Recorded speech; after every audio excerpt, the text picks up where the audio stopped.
I'm not sure if I'm live. As you know, I'm not very good at this. Let's see here.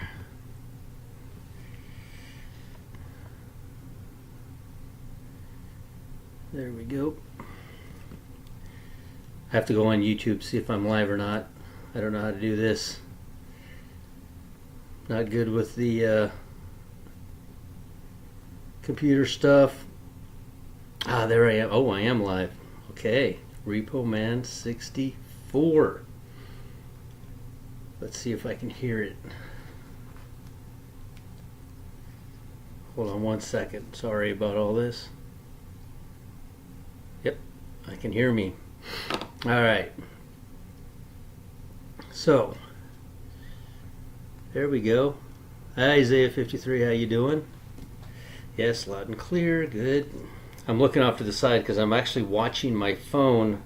I have to wear my glasses to see the comments. Top message. 1 watching, 63 watching. Okay. Wow. All right. Good. Does anyone have any questions? I got a email from Eager Symphony. It was so sad. She was kind of like saying goodbye, and I'm like, no, we're going to be saying hello on the other side here in just a moment. And it's a little. It's something we've been waiting for so long, and it's kind of like, is this really going to happen? I mean, are we really going to go? Did we finally find it? I was watching Cool Cat last night. Love his show. It's amazing. It's amazing. His research is phenomenal. And I think they said a 6.6 or 7.0 hit in Japan. And I think we'll see that here just towards the end. We're going to see a real uptick in events that are going on right now. Oh, he's having one at 8:30. I'll be there. I'll be watching. So I wanted to do a live because, and I figured out the camera and everything this time. Did a little studying on how to do all this, so now you can see me. It looks like I'm locked up there online, unless that's just my phone. Let me see what I'm on here. No, it shouldn't be locked up. Am I locked up out there? Oh, it hit pause. There we go. So let's go. So Cool Cat is saying that, and I'm not 100% sure on that myself. So look, we don't have to all agree on everything. There's only one thing that I have to hear, and that is Jesus Christ is God Almighty. He came here, died on a cross, was crucified, was put into the tomb. 3 days later he rose and defeated death, and he died for my sins. Once I hear that, everything else that we're doing here is just trying to understand different ideas. I personally think salvation is for humans with the God-created DNA, but Cool Cat seems to think that, and he found some verses, so I'm not going to argue with him because he's a deep dive studier of the Bible. I search for dates and how they line up on a timeline. I like the timeline. I like things that make sense. I like things. God is the same today as he was yesterday and as he is tomorrow. Nothing changes. I don't think that we move things around using the sun or the moon. I think that the planet has always been fixed and locked in a position. Yes, I think the planet is round, but I'm not going to argue with flat earthers over that. Just because, again, it's not... all I need to hear from a flat earther is the statement that Jesus Christ is God Almighty and he came here and died for my sins. That's it. If I hear, excuse me, if I hear that you're not going to heaven because you think that earth is round, I know that you've completely misunderstood the entire gospel. The gospel is so basic. It's so simple. If you just believe on Jesus, that's it. You're saved. It's all him. He did it all, not our understanding. It's not on our understanding. It's all on his. Yeah, Cool Cat really does a fantastic job. I couldn't I can't promote his channel any more than I do. The guy's phenomenal. You should be there tonight at 8:30. He goes into these deep dives. He does the fire chat. He just gives so much of his time to all of his subscribers, you know, bringing them on to the next look. We're just picture yourself. It's a raging river, and you're crossing that river. It's foggy. You can't even see the next stone that you're about to jump to. You jump to it in faith. The water's so loud you can't hear anyone around you. And you're jumping from stone to stone in faith that the next stone will be there. We don't turn around and go back. We never do that. We just keep going to the next stone. And each stone is a date that we're searching for. And this date that's coming up, and I'll show you on the timeline here in a moment, is huge. It begins tomorrow at sunset in Israel. That is the great eighth day, October the 7th. Well, it'll be October the 6th, but for Israel it will become October the 7th at nightfall tomorrow. And then at nightfall on the 7th, it'll become the 7th. On the 7th, it'll end. So that's the great eighth day. This is the day Jesus was circumcised and named. And I showed you last video that out of the 7 churches, only 2 churches the comment was made that they were given names. In the Church of Philadelphia, named 3 times. 3 different times it says, I will give you a name. And I have to look it up. Was it Pergamum? I don't recall, but the other church, they get their names written into a white stone. So, again, what I do is, for me, I have to put it down on a time. I've been doing timelines for a very long time. They've all been wrong, but this one here, it just makes sense. It just makes perfect sense. So does anybody have any questions before I go into the timeline and show you a few verses? I'm going to show you that Jesus was circumcised. That when he said, you break the law, there's a law. There's a law. You can't work on the Sabbath. Can't do it. But what do? There's another law that says you have to circumcise a child on the 8th day. You must do it. They contradict, don't they? You cannot work on that day. You must work on that day to circumcise that child on the 8th day. Jesus was speaking of himself when he said, you circumcised a man on the 8th day. You did that. But the law says you're not to work on the 8th day. And it's because the Pharisees came at him for healing somebody on the Sabbath. He says, so basically saying, use your common sense. Use your common sense. The law is the law, but use some common sense when you're dealing with it. You know? When do we rapture? Boy, do I want to say that. Do I just want to tell you that I know for sure 100%? I just can't do that because I'm thinking that tomorrow at nightfall in Israel, becoming October the 7th, is the great 8th day. And I'm thinking tomorrow, any point from nightfall in Israel to nightfall in Israel will be when the rapture will occur. Cool Cat is very convinced of the great 8th day, and everything I've heard from him, he did this huge study, and it talks about all the feast days, but there's one feast day that God really focuses on more than any other, and it's Tabernacles. And Jesus, of course, we know, tabernacles with us. He was born on the first day of Tabernacles. He was circumcised on the 8th day of Tabernacles. It's written right in the Bible. We just didn't know what it meant, but now we do. Let's see. No, it's not the 8th day. Your timeline is off. Oh, thank you. Glad you got that worked out. I've only been working on it for 3 years. I've only done the math in and out, forwards and backwards. So yeah, I'm glad you got that figured out for me. No verses. No date, just I got it wrong. I'm off by, what does it say? I'm off by a day. Let's see. What else? I guess the 8th day, simply because the 7th has to be 100% completed. Yeah, everybody's trying to associate October the 8th with the 8th day. It is actually not. It is October the 7th.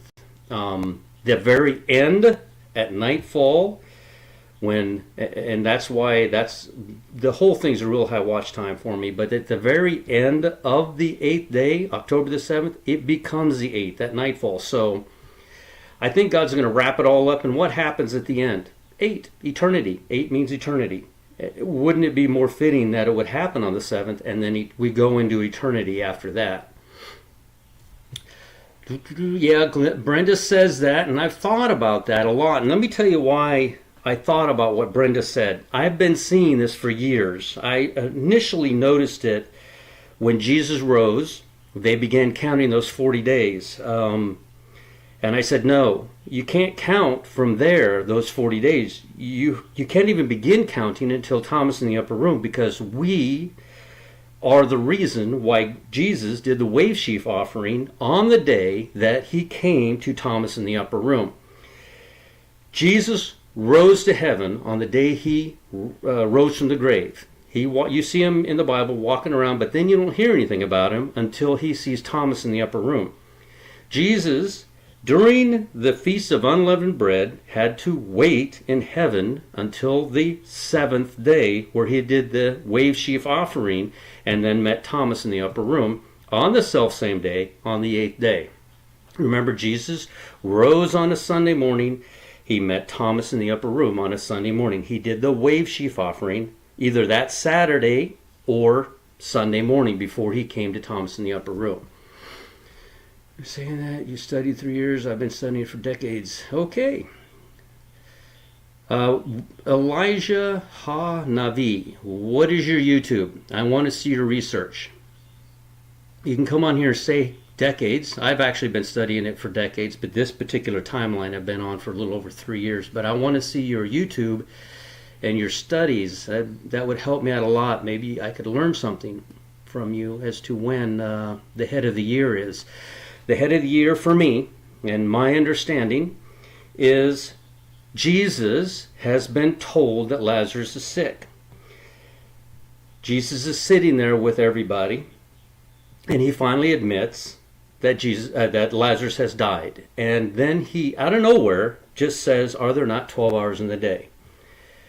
And then, I've heard this discussion for 30 years. 40 years I've heard this discussion. Why did Jesus sit still for those 2 days? Well, he did it because he wanted to show he did it for this.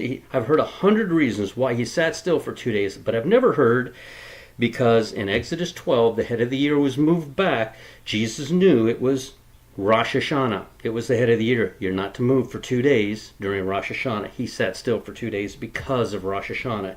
Then he walked those 2 days. Then he resurrected Lazarus. Let's see. We have. Sorry. I just decided to come in here and do this. I feel like it's possible that this is the last day to do this. I could be wrong. If we are wrong, we're going to keep searching. We're going to keep trying to figure this out.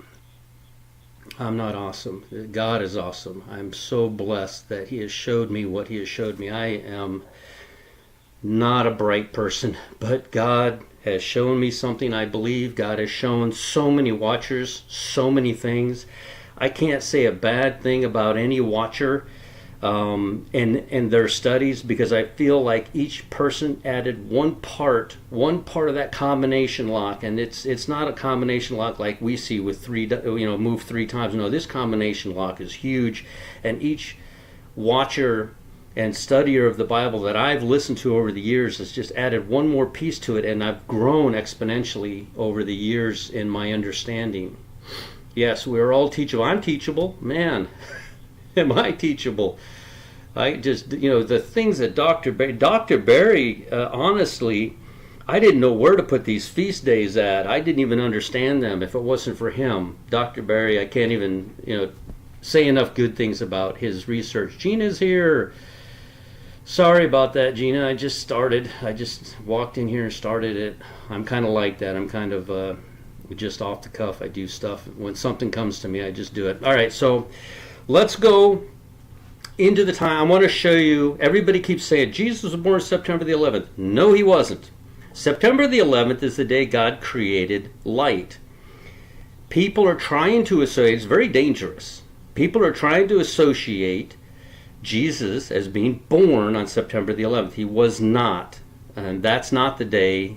Jesus was actually the creator. He did not create himself on September the 11th. It's a dangerous, in my opinion, dynamic to look at that, because it would be confusing to other people that would minimize what Jesus is. He is God Almighty. Before we came here, Jesus, think about the polls. Real quick with the timeline, it's got to be simple and it's got to be understandable by everyone on the planet.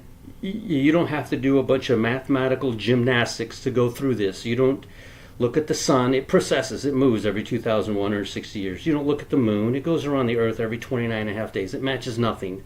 It doesn't match the Sabbath. It doesn't match anything. There are exactly 52 Sabbaths every year, perfectly, 364 days in a year. It's perfect. The timeline is perfect and it matches. And we, again, no mathematical gymnastics to get to it. It's really simple to get from date to date to date. So what I want to show you is evidence. The Bible tells us that Jesus was in fact born on September the 29th at nightfall, becoming September the 30th, and he was circumcised on October the 7th at some point, and that night would have become October the 8th. And now you didn't miss much. Hey, Sister Sandy made this time. Now my timeline, I'll show it to you here real quick. Let me show you my timeline. Here's my timeline. She took this eyesore right here, this 3 years worth of work that I did, and this is what you all seen this before. This is my timeline, and she took it and turned it into this right here.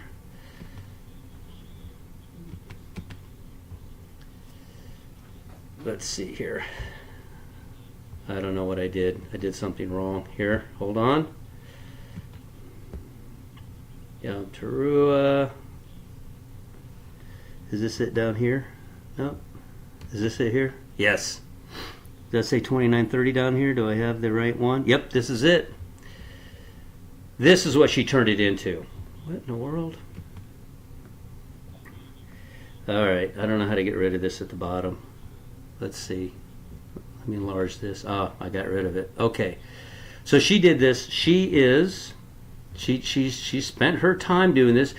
She is not necessarily saying that she believes in this timeline. Like many don't, and that's fine. I'm not in a rush to make everybody believe my timeline. But down here at the bottom, this is her website. She doesn't only have me in there. She has a lot of different calendars and a lot of different watchers, and you can go and go to her website. And if you wanted to download this and look at this, you can. She has others in there, which is really cool. Let's go here. And I keep having this discussion, honestly. So many times I have this discussion. How do you know Jesus was born on September the 29th? I'll tell you how. I have 4 different proofs. They're written up here at the top. They're written right up here. Jesus had to be conceived on a special day. The egg Jesus, the egg, had to be attached to the uterine wall on a special day. Jesus had to be born on a special day. Jesus had to be circumcised on a special day. There was an indication last year on November the 8th of a blood moon that occurred exactly 40 days after this date, which is how long it takes a woman to become. It is not showing the screen up there, is it? Maybe it is. Hold on a second. Oh, there it is. Okay. Yeah, it's just way behind what I'm saying. All right, so November the 8th, blood moon. And then if you go from that date, then you wind up with Jesus on the cross and the resurrection. So we come back over here. Jesus had to have been conceived right here on, where did it go? Oh, right here. Mary conceives, 40 weeks, September the 29th. It is exactly 40 weeks. It was born at nighttime on September the 29th. That's why over here we have 2930. Exactly. Christmas Day, You don't think you don't think God's in charge of everything? That we've been celebrating Jesus' birth? When did Jesus leave heaven? He left heaven when the Holy Spirit was there with Mary. That's when he left. He didn't leave when he was born. He left when he was conceived. Right here. When did he go see when did she go see her cousin, Elizabeth? I did the math on how long it takes to do that travel. It takes 7 days. That's how long it also takes for an egg to attach to the uterine wall. What day is that? New Year's Day. New Year's Eve, New Year's Day. Then you go on down, exactly 40 weeks. To the very day, exactly 40. Jesus would not have messed up and said, well, some babies are born at 270 days. No, Jesus was there in the womb for a perfect, however long it takes a baby to be developed perfectly, and he was born right here on September the 29th. If you move the head of the year anywhere else, Jesus would not have been conceived on December the 25th.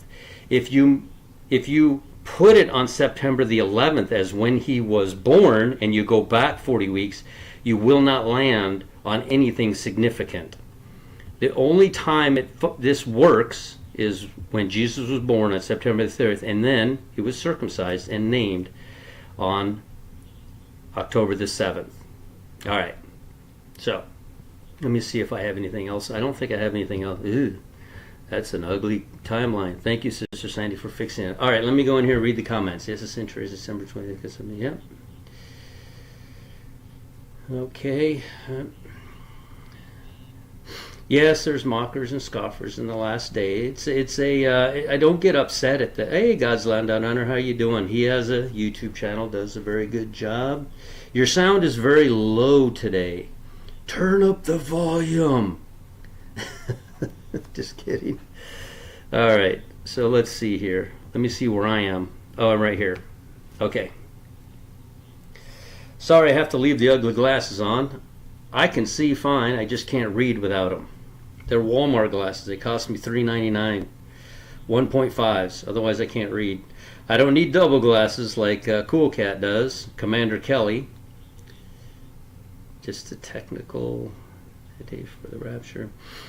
Yeah, I just wanted to go on here and do a live, see if anybody has any questions. Why I think it's a very extremely high watch day tomorrow at nightfall in Israel, which I think is about 11:30 a.m. my time tomorrow to 11:30 a.m. on Saturday, somewhere around in there. I haven't looked exactly when the sun goes down in Israel. That's what it means by when they say the twinkling of an eye. That's when the sun goes down or comes up.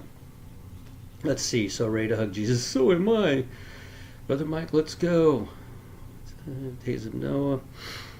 Okay. Let's see. I was born September the 29th. So was Cool Cat. That's cool. That's awesome. Appreciate it. I'm just a guy, normal guy, trying to figure this out and thought I'd share it with everyone else. Let's see.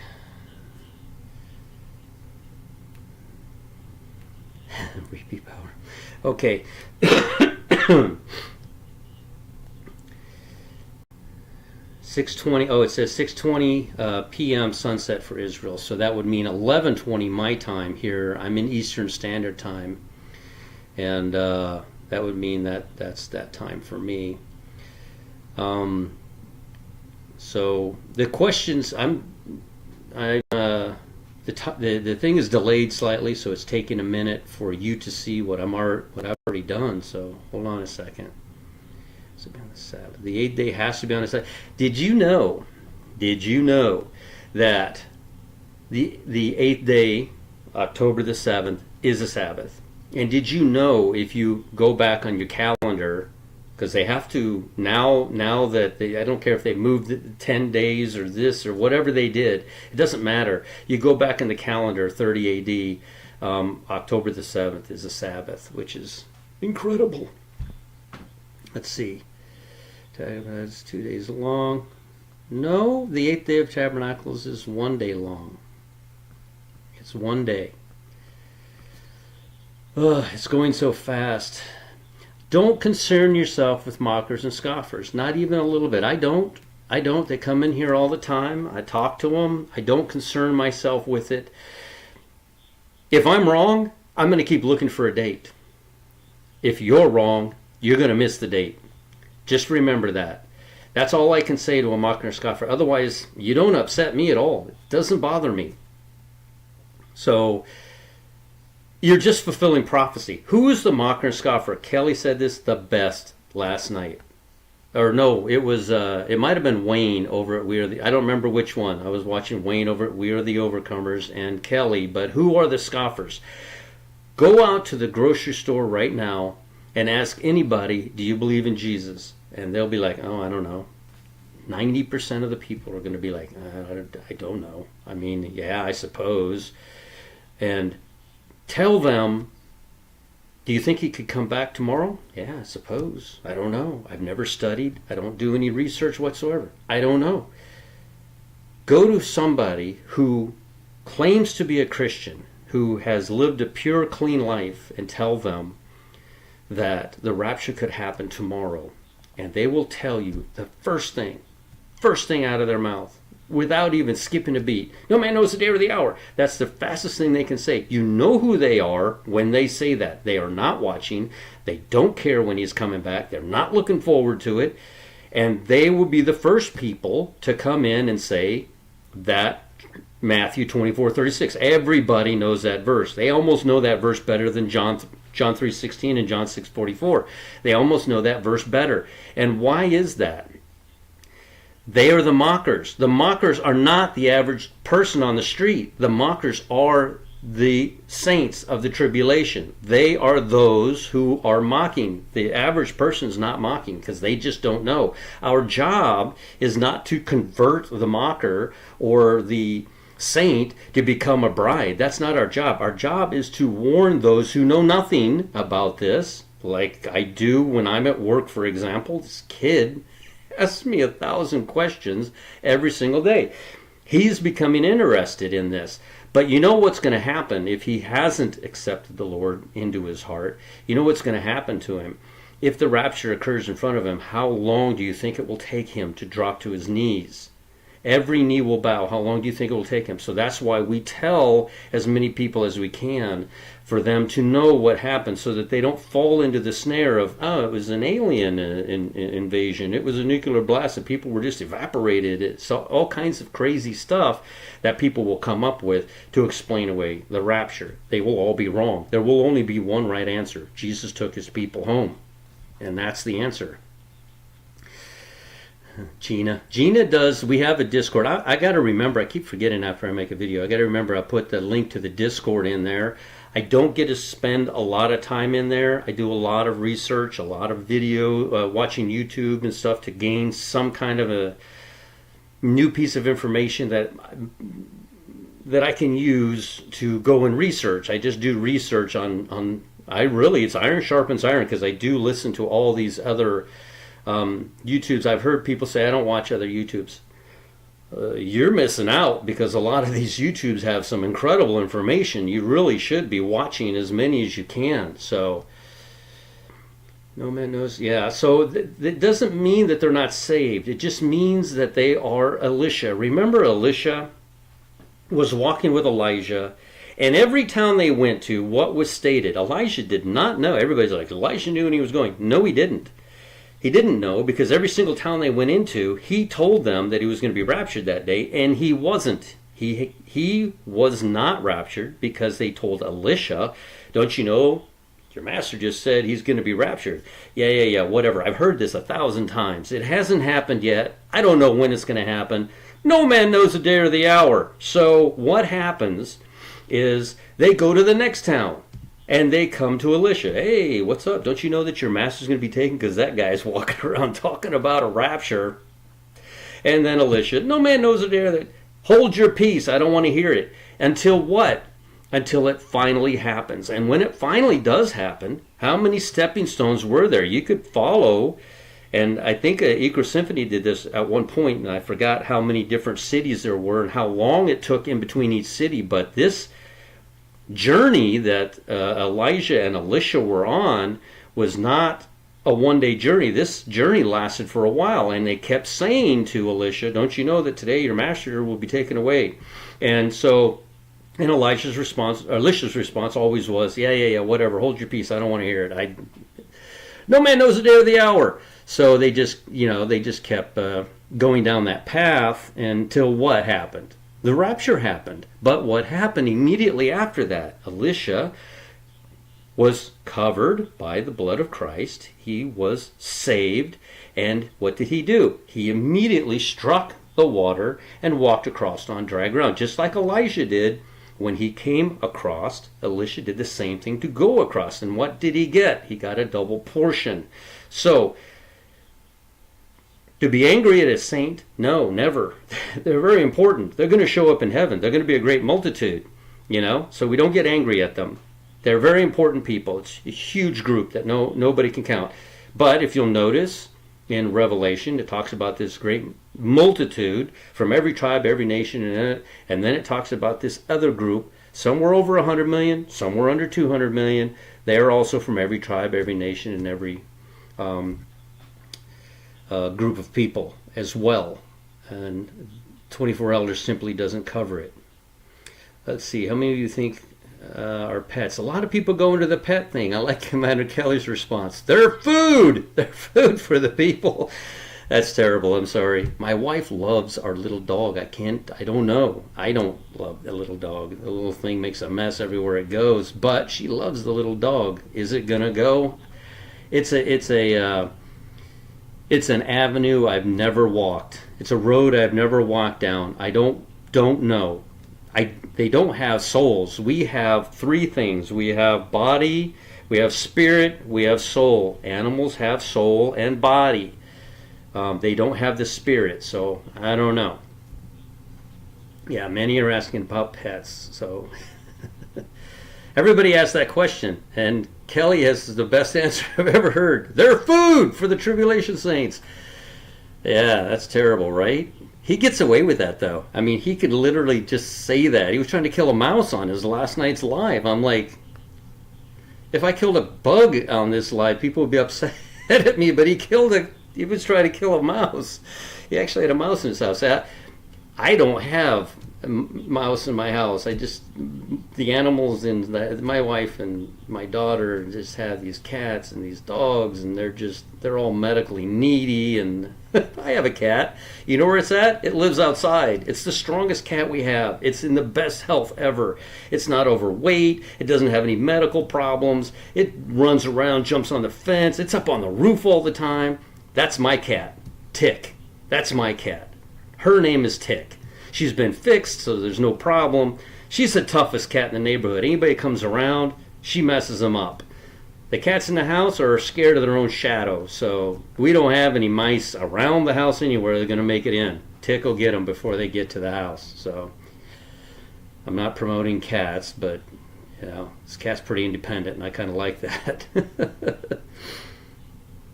Anyway, all right, so I want to get into this real quick. We have nearly 700 people in the live, so let's get into this real quick, and I'm going to go and look up these verses, and I want to show you where they are.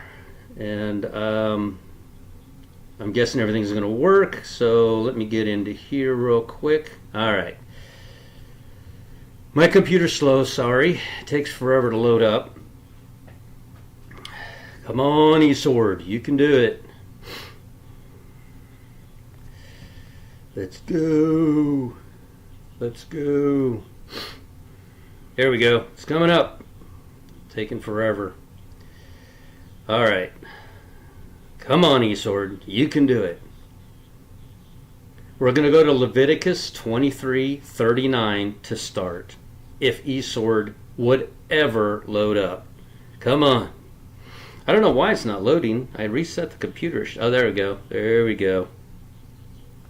Come on, eSword. All right. So we're going to go over here to Leviticus 23. And we're going to look at 39.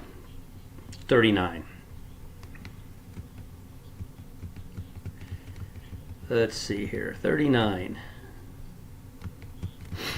All right.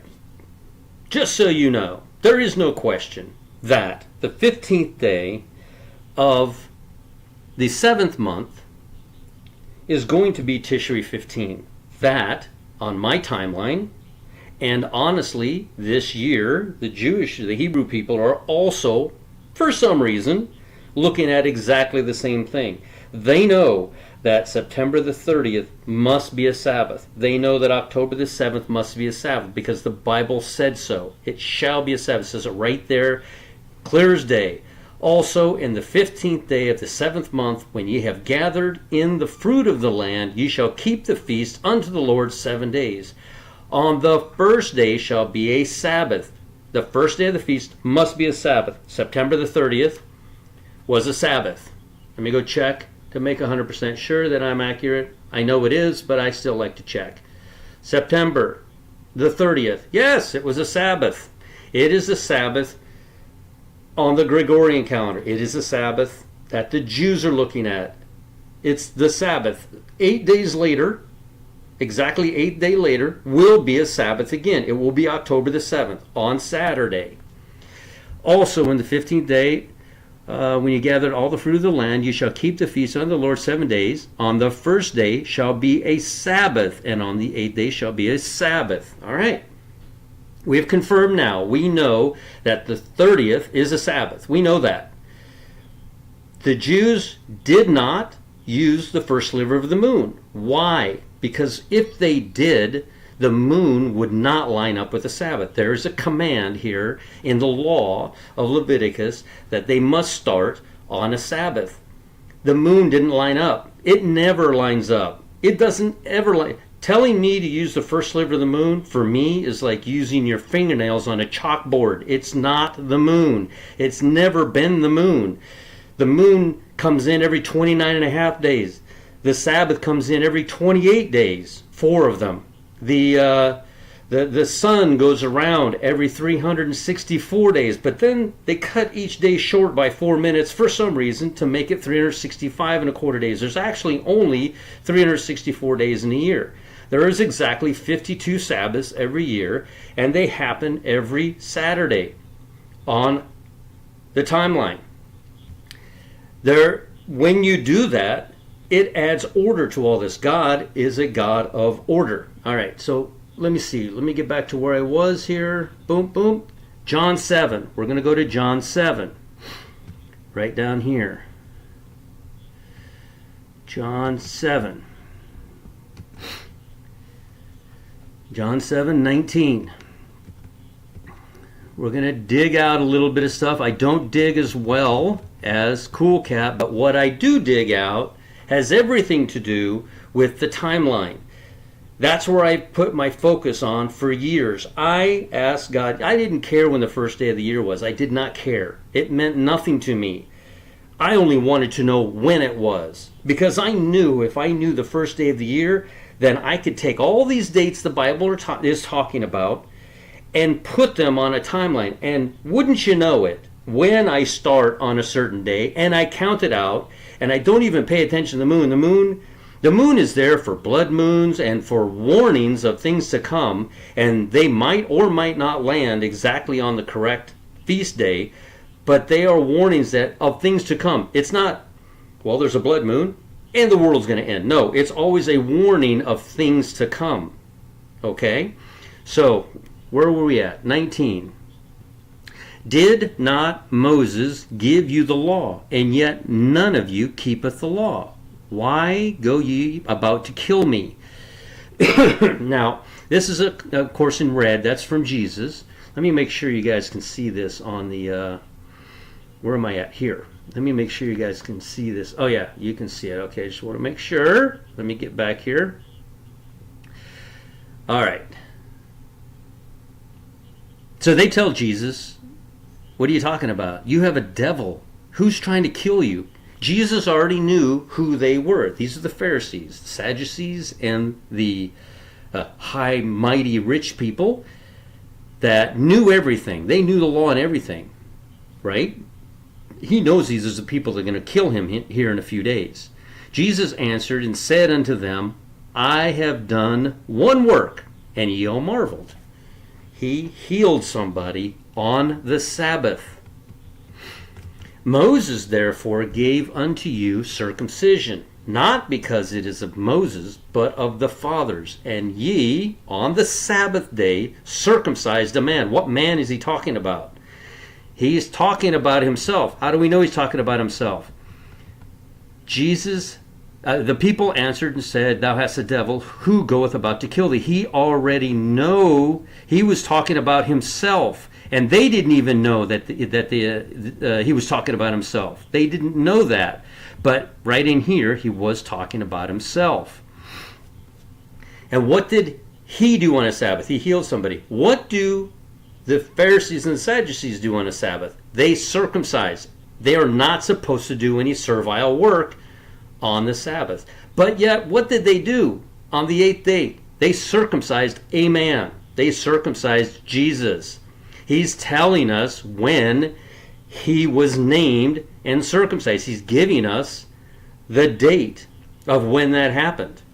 That happened, and I'll show you in a later verse, on Tishri 23, the 7th month and the 23rd day. If a man on a Sabbath day receives circumcision, that the law of Moses should not be broken. So the law is not broken if you do the circumcision, but the law says you can't do any servile work.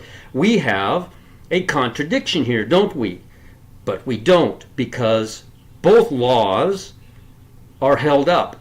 But who was circumcised on the Sabbath? And ye angry at me because I have made a man wit whole on the Sabbath day. So Jesus healed somebody on the Sabbath. And he said, how is it you can circumcise somebody on the Sabbath, but I can't heal somebody on the Sabbath? How does that work out in your head? He always shuts them down. Jesus wrote the law. He already knew their goofy questions that they were going to ask. These are the no man knows the day or the hour people right here, you know. All right, so what's the next verse that we're going to get to? John 7:14. We're going to go up a little bit. 7:14. Let's see here. Where are we at? 7:14. Now, about the midst of the feast, went up into the temple and taught.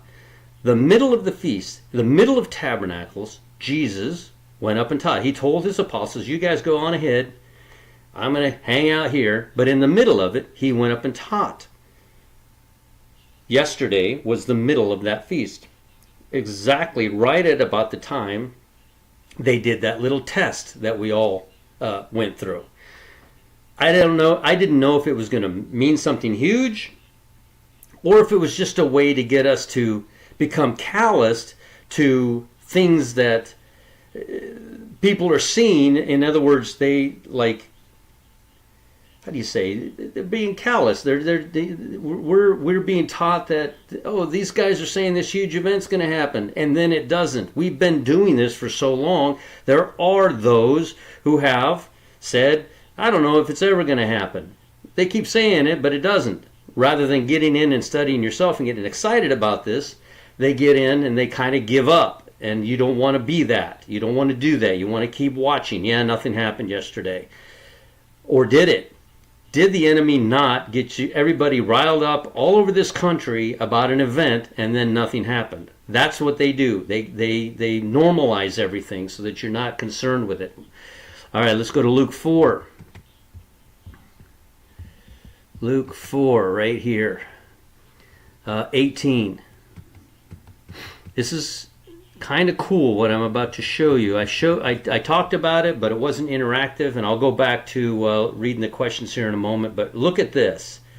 The Spirit of the Lord the Spirit of the Lord is upon me, because he hath anointed me to preach the gospel to the poor. He hath sent me to heal the brokenhearted, and to preach deliverance unto the captives, and recovering of sight to the blind, and to set at liberty them that are bruised, to preach the acceptable year of the Lord. So many people have worked this out, have worked on this. Let me see if I can just bring this back up. Kind of. So many wonderful people have worked on this. I didn't do it. I didn't do the 6,000 years. I only saw C.J. Lovick struggling with the fact that there are two Jubilees running in tandem, side by side. He did not know, he found it in the Bible, but he did not know why they were 7 years apart. And I showed you. Adam was in the garden for 7 years. And on the second month and 17th day, on Halloween, he ate the apple, or the fig, or whatever fruit that was. He ate it. There was a Jubilee that began at creation. Another Jubilee began when he sinned in the 8th, it was technically the 8th year. He went past the 7th year. Does that give us any indication of what time this rapture will be? I don't know. But that's why they're running in tandem. Then I'm like, okay, cool, C.J. Lovick. You found out that this 2023 is in fact a Jubilee. And 2030 is also a Jubilee. You have channels everywhere working this out, going, something huge is pointing to 2030. All of them were working on it. But then you have Will over at Worship and Watch. He does a study. He stays awake for 3 days. The Holy Spirit has him up for 3 days. And he researches. Everybody should be subscribed to Will over at Worship and Watch. And he worked and he finally found it. Excuse me. I'm still sick. Getting over it. Or maybe I'm getting it again. I don't know. Everybody at my work is dropping like flies. This guy was at work and just started making a mess, and he had to go home. It was something else. They're sick everywhere. Anyway, so I got mine first. Got it out of the way. I'm fine now. So, but he finds that this pattern happens 25 years before. Just like, remember, Abraham was made a promise, but he still had to wait 25 years for that promise to be fulfilled. Impatient as they were, they used a handmaid. Was it Haggai? To have a child. Was it Ishmael? Am I saying the right names? I'm not sure. I'll have to go look at the chat later on. But 25 years for this promise. And Will over Worship Watch. This is what I'm talking about. You'll never hear me get in here and say, that guy's wrong and that guy's wrong. No, everybody has something to add to this, and that's what's so important about this, is we're all working together trying to figure this out, and I grab all of their information and look at it myself. All right, let's get back to the Bible. All right, this next one is in 1 Kings 8.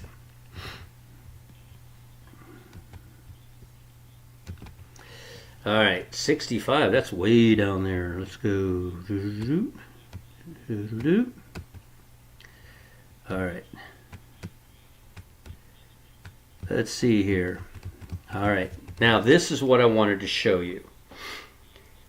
And at that time, Solomon held a feast. At what time? He did this on Tabernacles. He held a feast, and all Israel with him, a great congregation, from the entering in of Hamath unto the river of Egypt, before the Lord our God 7 days, and 7 days, even 14 days. What? That's not what Leviticus just told us. Leviticus just told us it was 7 days, and then on the 8th day, it was a solemn assembly. It was a special day. It was a great 8th day. Why does Solomon add 7 days? Why does this, on the 8th day, now he does the 7 days, and on the 8th day he sent the people away. But he just said 14, just above that. And they blessed the king and went into their tents, joyful and glad of heart, for all the goodness that the Lord had done for David his servant, and for Israel his people. You see the extra 7 days? What happens after the great 8th day? Solomon has an extra 7 days. God has put an extra 7 days in here. What happens? Do we have any biblical reference to something happening 7 days after? And we do. We have Jacob going into a tent. Let me see if I can put this back up here. We have Jacob. He goes into the tent. He has worked for 7 long years. To him, it felt like nothing. It was easy. Jacob goes into the tent. He wakes up in the morning. He has relations. He knows her. Wakes up in the morning and looks and says, "It's Leah. Wait a minute. I worked for 7 years for Rachel." Comes running out, finds her father Laban and says, "What have you just done?"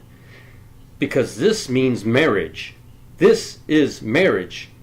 This is why you don't run around with everything that you can, because you're married to that person when you do that. Have relations. He's married to Leah now, and he can't get out of it. He has had relations with her. That is now his bride. So, Laban, whoa, hold on a second. You know the law. You know the law. The elder must be married before the younger. I'm guessing he said, look, I thought by now she'd be married 7 years. I figured she'd find somebody, but she didn't. So you know the law. You had to take her first. How long after that did it take for him to get Rachel? He got her in 7 days. Everybody says 7 years. No, he did not get her in 7 years. He got her after 7 days. He did continue to work for 7 years, but he got her after 7 days. We know this because the Bible says that she was barren. He would have never known that she was barren during the period of time that he was there with Laban and Leah and Rachel. We would have never known that had they not had relations. They're not having relations unless they're married. Rachel is the wife. They are married after 7 days. He gives Leah her 7 days. This is how I see it. I don't know if it's right or wrong, but the way I see it is that we are going to get to heaven. Let's see what's going on here. The way I see it is we're going to get to heaven. We're going to be there for 7 days. And I think the saints go home 7 days later. A group of them. Wayne over We Are the Overcomers had a video or live last night that showed, I think he's saying 3 raptures. They're not raptures. It's a how do you say? Not like a translation. It is. The rapture means carried, snatched away before imminent danger. What's the imminent danger? The seals are being opened. You see this in 1 Thessalonians 4, I think. This is the rapture, caught up, taken out of imminent danger. Who are you taking out of imminent danger once tribulation begins and the seals begin opening? You don't. 2 Thessalonians, and we all go straight to that verse. Yeah, well, the man of sin must be revealed, and then there's this great falling away, apostasia. I don't care how they pronounce it. I don't care how you translate it. It doesn't matter. It has nothing to do with us. We are not gathered. They are gathered. There is, there is one rapture and 2, 7, 75. I don't know how many gatherings there are. There's only one rapture. After that, we have the gatherings that begin. They are already in danger. They're already witnessing the seals being opened. They are going to be here through a part of this tribulation. They are not going to be rescued out before it happens. The 10 virgins. And again, we have difference of opinion. Some people think the seals have already been opened, some don't, but they know Jesus Christ is the Lord. That's all that matters as we go forward. The same thing with the 10 virgins. They all fell asleep. None of them are the bride. Not a single one of those 10 virgins are the bride. They all fell asleep. When the bridegroom shows up, the reason, and the only reason he can be called a bridegroom, is because he's already with his bride. He's never called a bridegroom unless he's with his bride. The 10 virgins, 5 of them had oil. The oil is the light of Jesus Christ. They were saved. They were the saints. The 5 with no oil are the Jew. They go through the entire tribulation, 7 years of it. They're going to knock on the door. Hey, let us in. And Jesus is going to say, depart from me. I knew you not. The saints and the bride are the only 2 groups that are going to go to heaven. I think the 144,000 do at some point. They have a place in heaven. The Jews never go to heaven. The Jews never go to heaven. They stay here to go into the millennium to repopulate during the millennium. The curse will be lifted. There will be no more thorns and thistles. There will be no more working off the sweat of your brow. There will be no more pain in childbirth. That curse is gone during that 1,000 years when Jesus is controlling it. That's all over with. They'll be having babies just as easy as,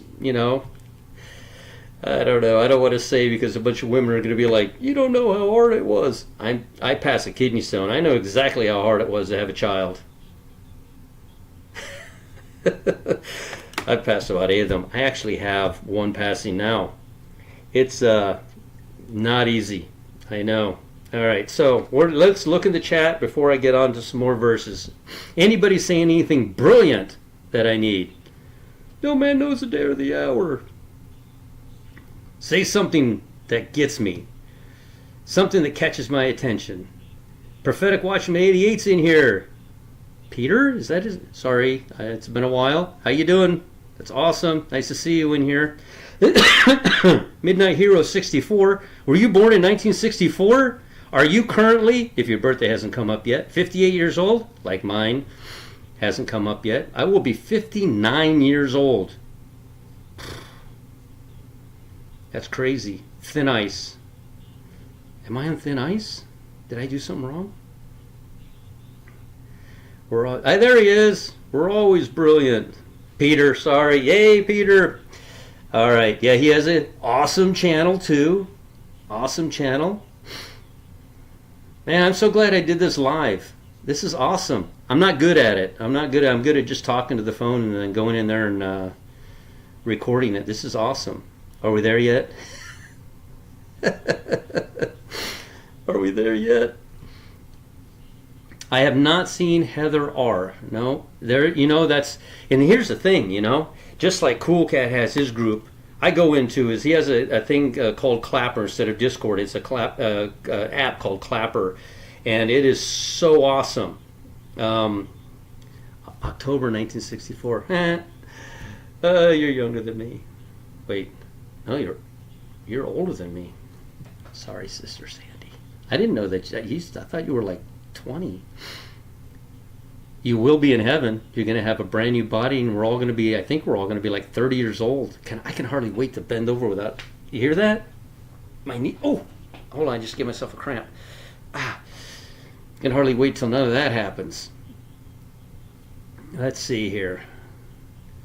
Anything? Jesus. Let's see here. Anything cool? Let's see. Okay, I'm going to keep going. All right, let me get back into pictures on my phone so I know where we're headed. All right, this time we're going to go to Ezra 6:16.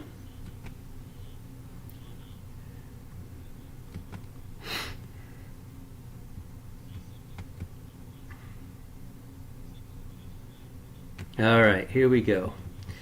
And the children of Israel. What do I have this hot? Oh, Ezra 6:8. What is this? Oh, I did that wrong. 2 Chronicles 7. I read that wrong. Hold on. 2 Chronicles 7. 8. There we go. Now we're getting somewhere.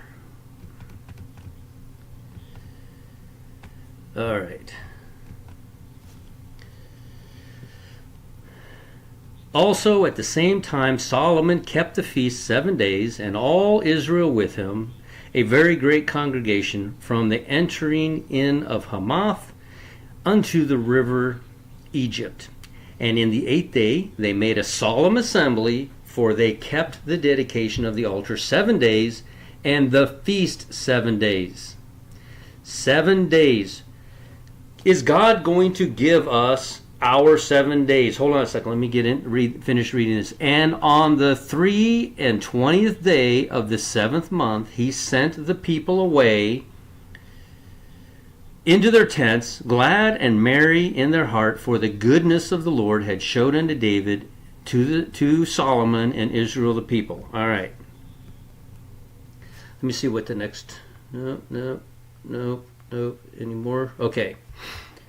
Let's do this. Let me close. Let me minimize it just in case we want to get back in there. Hey! All right. Where's my pictures at? Right here. Timeline XL by Sister Sandy. Let me go back to this so I can see if anything. Whoa. All right. What did we just read? we just read that on, where did it go? Tishri, the 7th month and 23rd day, is the great 8th day. This is the day he sent them to their tents. They had a solemn assembly and they sent them to their tents. We also read in the Bible where there's this extra 7 days. Sister Sandy, somehow, we've looked in old timelines and we can't seem to figure out how or why Tishri 30 winds up on this. The other 7 days that we just read about that Solomon added to it, remember this was a solemn assembly. The other 7 days for the feast lands us on October the 14th. It is the Ring of Fire eclipse. Do we get engaged on this day after 7 days? Is this the day, the Ring of Fire eclipse, that the saints go home? 7 days later. And isn't it weird that this year we find this passage that adds those 7 days, which I've seen it quite a bit, but I never knew how to apply it. But this year, it matches. Just like last year, over here, on November the 8th, we had that blood moon turned white as it crossed Uranus. And when we count, and I saw it November the 8th, I'm like, November the 8th, it doesn't match November the 7th. I can't force it to match. It doesn't match November the 10th, these different events that took place. You know, actually that date's there and doesn't have anything above it either. That must mean something in the future. I don't know. But Noah leaves the ark on November the 10th, Heshvan 27. And so I see this, and it doesn't mean anything to me until I read a passage in the Bible about a woman being unclean for 40 days after she gives birth to a male baby. Wow. I do the math back 40 days, and guess where it lands? September the 30th. It lands perfectly. That's when Jesus was born. We have more and more confirmation that this is when Jesus was born. October 7th is when Jesus was circumcised. October the 14th, we have that Ring of Fire eclipse. And October the 24th, yet another 6 days. Now look at this. Look what I just noticed. Jacob works for 7 years and gets Leah. Laban says, give her 7 days. 7 days later, he gets Rachel. However, he works for another 7 years. Look at this. He works for another 7 years. But then he stays yet another 6 years for the cattle and the livestock. That's 6. Well, I guess that's, let me see. That's 8 days. 6. That's 10 days. 10 days later, right there. But he stays an extra 6 days. But Noah represents two different things. One, as he gets into the ark, he is the bride. But he sits at the entrance for 7 days. Methuselah dies. This all happens on October the 24th. But then, 7 days later, we have another 7 days again. On Halloween, God shuts the door. We know this is an accurate date because 150 days later, we reach the cross, just like it shows in the account of Noah. And 153 days later, we reach his resurrection. This is the day the flood waters began to recede. This is the day the ark settled down on Mount Ararat. It's the day that, 150 days, 153 days later. So, I'm out of pictures. The Occult Decode by Robert Panta, Taylor Swift. Okay. I don't get into that stuff very much. Leviticus 9:23. Leviticus 9:23. Somebody wants to look at that. Let's take a look at that. Oh, it's right here. Never mind. Let's go to Leviticus 9:23. What do we see? And Moses and Aaron went into the tabernacle of the congregation and came out and blessed the people, and the glory of the Lord appeared unto all the people. Yes, that's a good verse. 9:23. Does not lie. Let's see here. I guess I'll put the camera back on so you can look at the side of my head while I read all of the stuff. Remember, there's this delay. I'm literally, I guess it wouldn't be, you wouldn't notice it. The 8th day is restored. Nehemiah 8. Okay, that's good. Nehemiah 8. Let's see. Caring Natural Bambi, how are you doing? I've seen your YouTube as well. She has a YouTube. Put a picture up there. It just has a white spot there, like a white screen. We can't see it. Maybe you do that on purpose. I don't know, like a cloud. I don't see anything there though. There might be a reason you do that. I'm 49 going on 33. I like that. I'm almost 60 going on 33 myself. Mike, does the bride see the Antichrist? No. The bride does not see the Antichrist. He's here.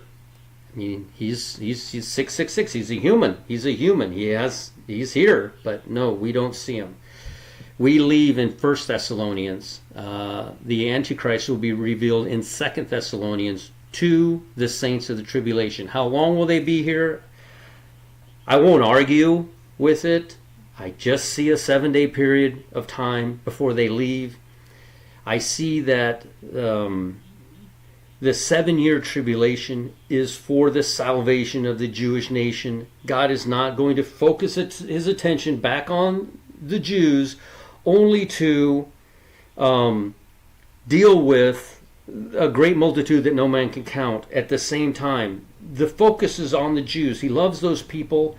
He wants them to know who he is, and he's going to focus all of his attention on them at that time. Leviticus 9:1. Okay. Gina has zero interest in the Antichrist. Yeah, we don't care. There is a group of people. They work so hard. They want to know who the Antichrist is. That's all they're talking about, and there's a reason for that. And that's why they're looking.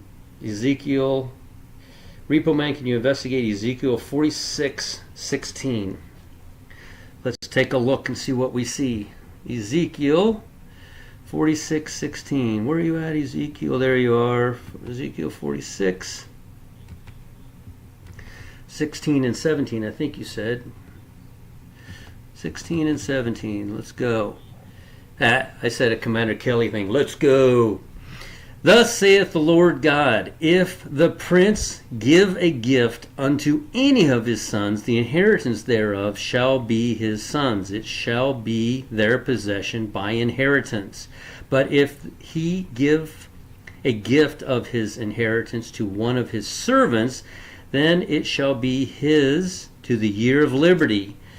After it shall be returned to the prince, but his inheritance shall be his sons for them. So what it's saying is that during the year of Jubilee, the servant must give back whatever it was that the father or the king gave to the servant, but it would go back to his sons, his.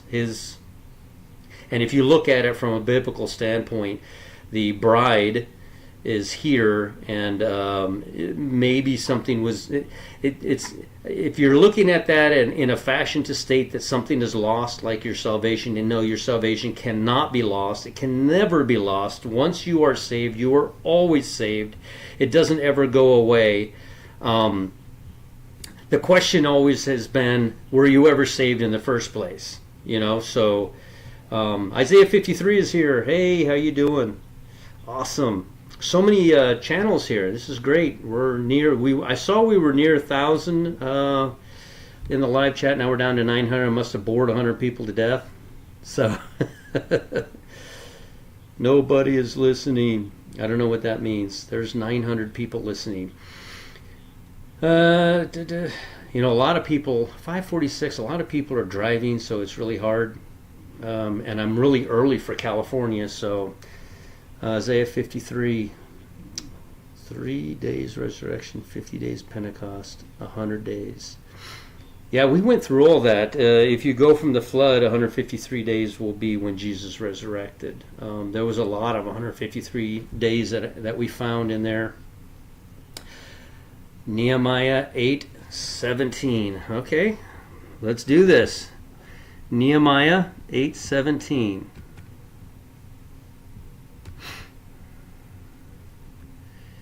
Let's see here. 8:17. Let's take a look at 8:17. And all the congregation of them that were come again out of captivity made booths. Yeah, this is the Feast of Tabernacles, and sat under their booths for since the days of Jeshua and the son of Nun unto that day had not the children of Israel done so. So, like Commander Kelly did this last night. I think he said it was like 900 years or something that they had not done this, and there was very great gladness. So. Yeah, these are the deep dives that Kelly does. Cool Cat. I call him Commander Kelly, but it's Cool Cat. Let's see. Your last video covered Nehemiah 8. Yay! So, yeah, hit the like button while you're there. I always say that. Hit the like button. Maybe this gets out to the saints. Saints, look. You had to see what you saw. You had to not believe that the rapture, or that you had to believe in Matthew 24:36. That had to happen that way. It's not a judgment, because you're going to heaven. You're going to be in heaven. Elisha is in heaven. He was given a double portion. You're going to know this Bible inside and out so much better than us. Will it be 7 days? I don't know. Will it be 30 days, 50 days, I don't know. But I do know that, yes, the seals will begin to be opened. Will they be opened in a matter of 6 days? I don't know. October the 28th, full moon. You know, there's a theory that Kevin Spinebreaker, he doesn't have a YouTube, but he comes in with a lot of good information, a lot of insight. And he has, and I'm not sure if he found a verse. What's your take on John 6:40? He says, and we'll raise him up in the last day. Commander Kelly covered that also last night. The last day is the last day for everyone and their group. The bride has a last day. The saints have a last day. The 144,000 have a last day. The 2 witnesses have a last day. The Jews have a last day. The millennium has a last day. Everything has a last day. It's not all wrapped up into one last day. So he has a theory, Kevin Spinebreaker, that I don't know if he found it in the Bible or if he dreamed about it, but the moon will be exactly half. It'll be half lit and half not lit. I'm not sure what day that happens, but I think he said it happens on the 7th, I think he said. So I'd have to go back and look at that. I have to talk about all my friends that I talk. We sit there, we have a chat group that we talk, just texting. We just text each other. We're all in a text group. As a matter of fact, they wanted to get Kelly in there, but I have a feeling Kelly does a lot of biblical research and doesn't spend a lot of time in he does spend time in his chat group, but with ours, I don't know that he would have that kind of time. But there's an open invite if you want to come into our chat group. And we all hash out different things and talk about different things. It's really, really cool. I don't think it matters. I really think that this is it. You know, people that are thinking about things next week and next, I just don't see it happening. I think we're about to leave. Explain the rapture for a person on here. Person's name is, I wouldn't be able to find. Oh, that's already happened. I don't know what that means. I'm out of touch with what happened. This chat's going really fast. There's almost 1,000 people in here. Is there any mod in here? I noticed that on Kelly's chat, they were able to go in and slow it down to where everybody can make a comment every 30 seconds. So we can slow this thing down a little bit. Hope I get a new teeth so I can... You're going to get brand new pearly white teeth. They're going to be amazing. Oh, you want to hear about the dream about the house? Okay. That was pretty cool. So I've had this reoccurring dream. This reoccurring dream started out with me inheriting. That's how the dream always starts. A lawyer kind of comes to my front door and says, "Here, you've inherited this. Sign here. It's yours."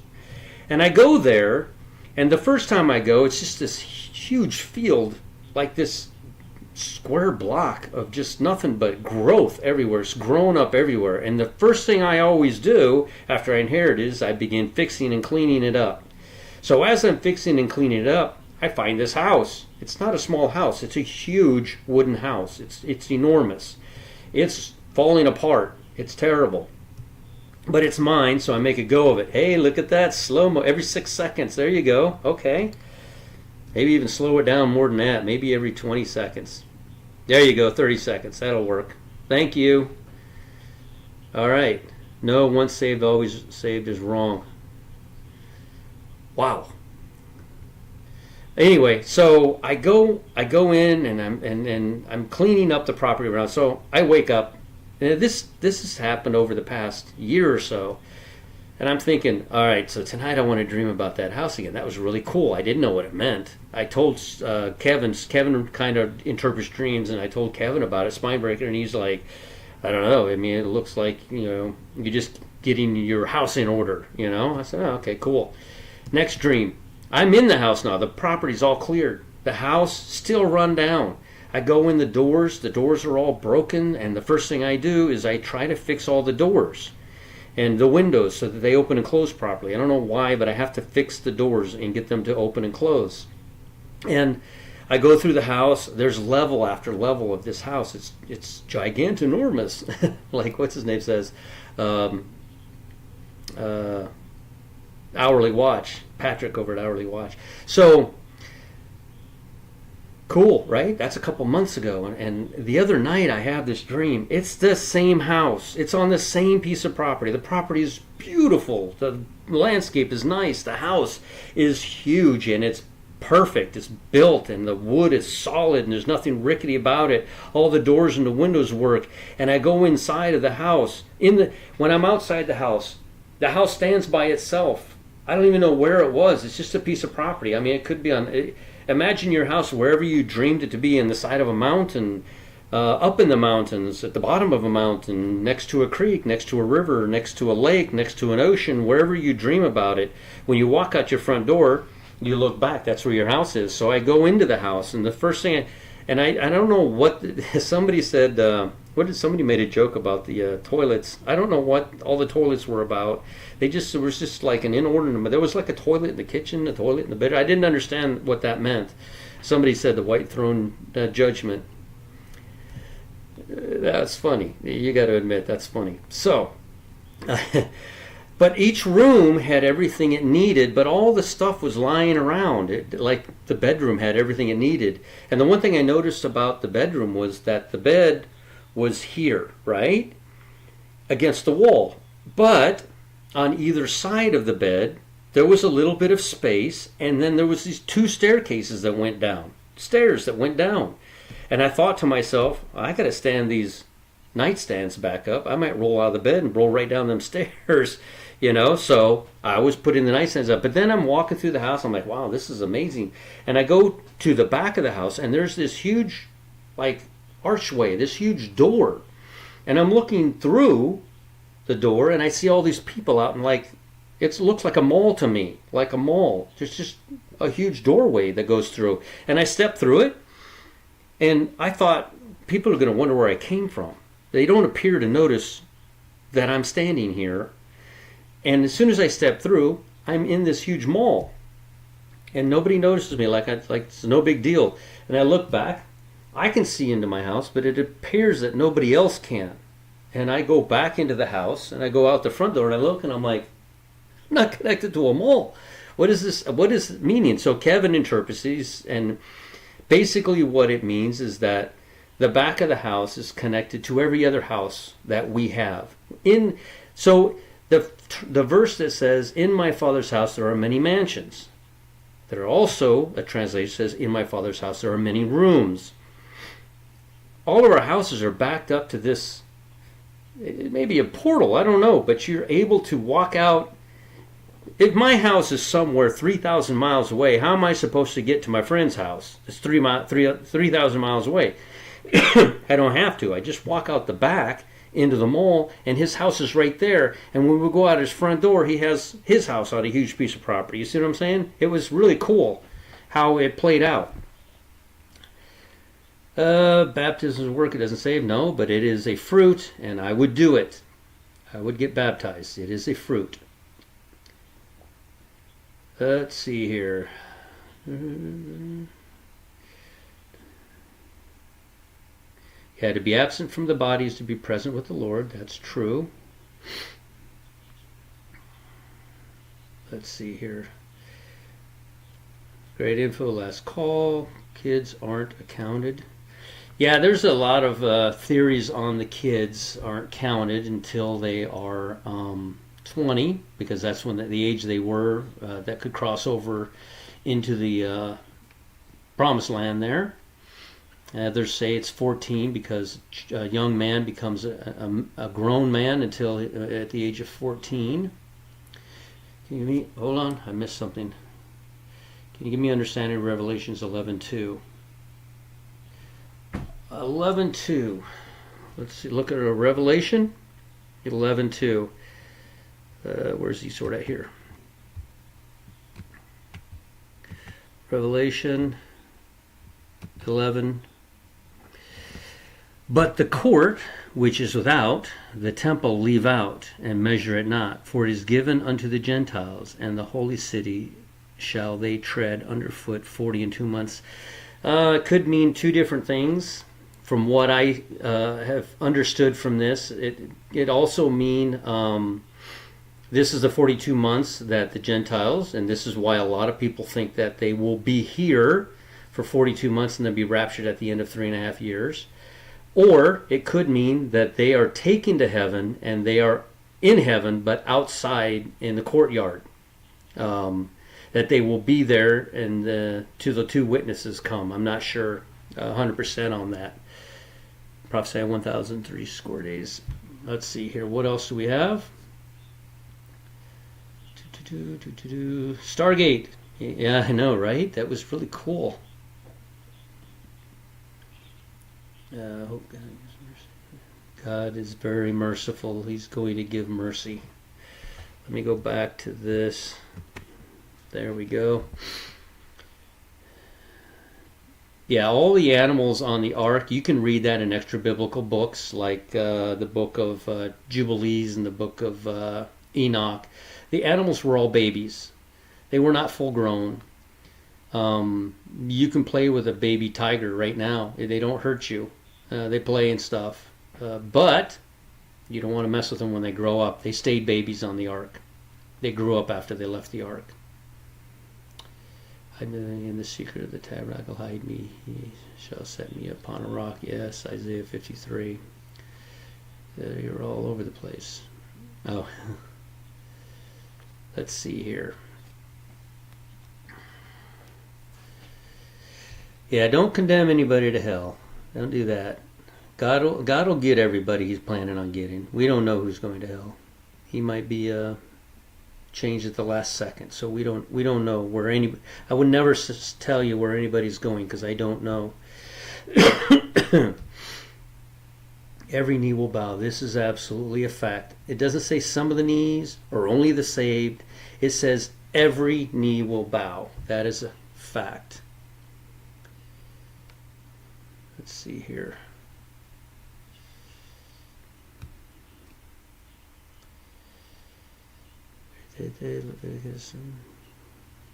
Yep.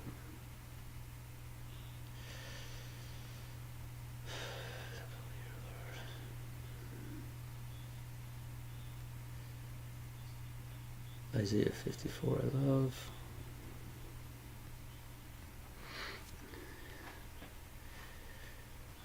I need a pointer for my chart.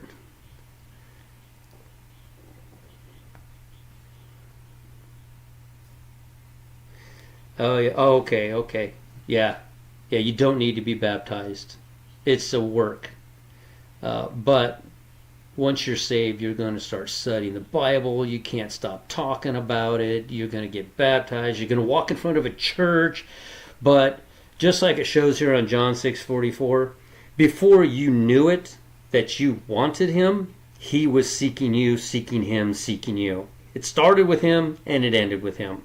You might have walked in front of a church, but God was already stirring in your heart. You were already seeking. What do the 144,000 do again? Well, they stay here and they go around warning everybody, just like the two witnesses do, about not getting the mark. Let's see here. I could just kind of stand back and let you guys go at this. This is cool. You're just talking to each other, going about this. Does anybody have a question about anything? You don't have to be baptized. That's not a true statement. You need to be baptized by fire, by the Holy Spirit. A physical baptism in water is a work, but you will do it because faith without works is death. That means you might say you're saved, but people will know it by your fruits. You will walk in front of a church. You will get baptized. You will tithe. You will go to church. You will study. You will tell everybody else about it. But those are works once you're saved.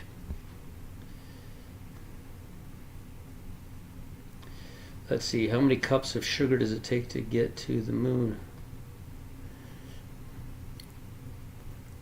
I don't know. I have no idea. A brief summary of the 8th-day rapture. Yeah, everybody wants to talk about the rapture. Let's talk about the rapture. Where are my pictures at? Is this it? Yes. All right. Let me zoom out a little bit. I did it on a computer and I did it live so that you guys could see a little bit better. Can you see my pointer? It's a little hand. All right. Like I said before, there's more people in here now. Like I said before, it becomes the great 8th day at nightfall on October the 7th. Let me see if I can. Is there a calendar in here? Oh, here's a calendar.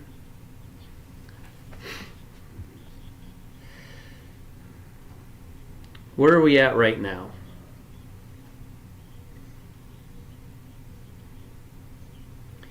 It's Thursday today. Tomorrow is the 6th. At nightfall, tomorrow in Israel, it becomes the 7th.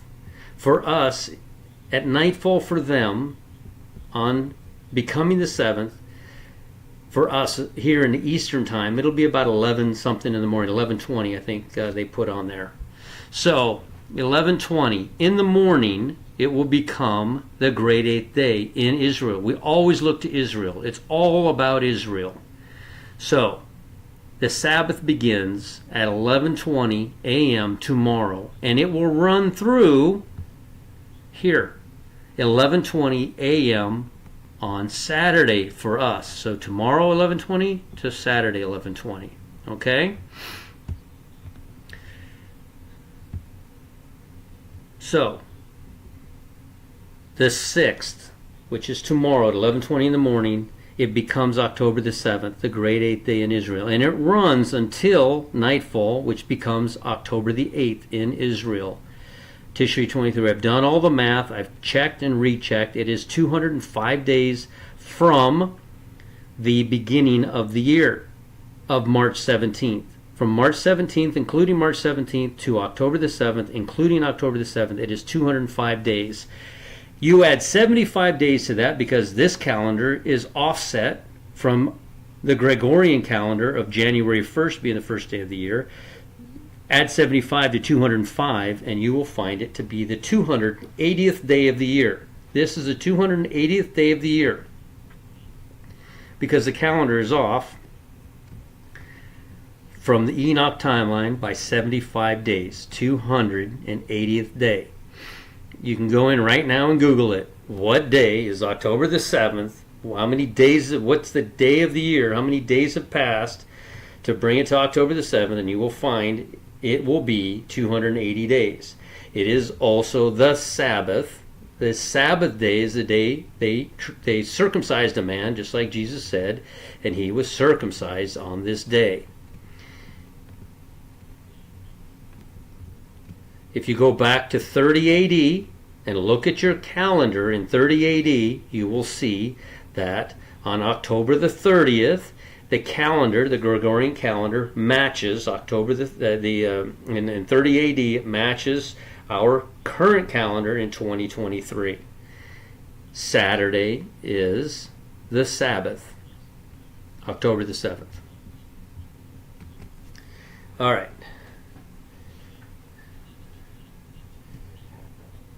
They mentioned that a few days ago. Iran does have missiles that can reach Israel. They mentioned that. That was a week ago. Let's see. Sorry to say. Rapture days, I mean, either.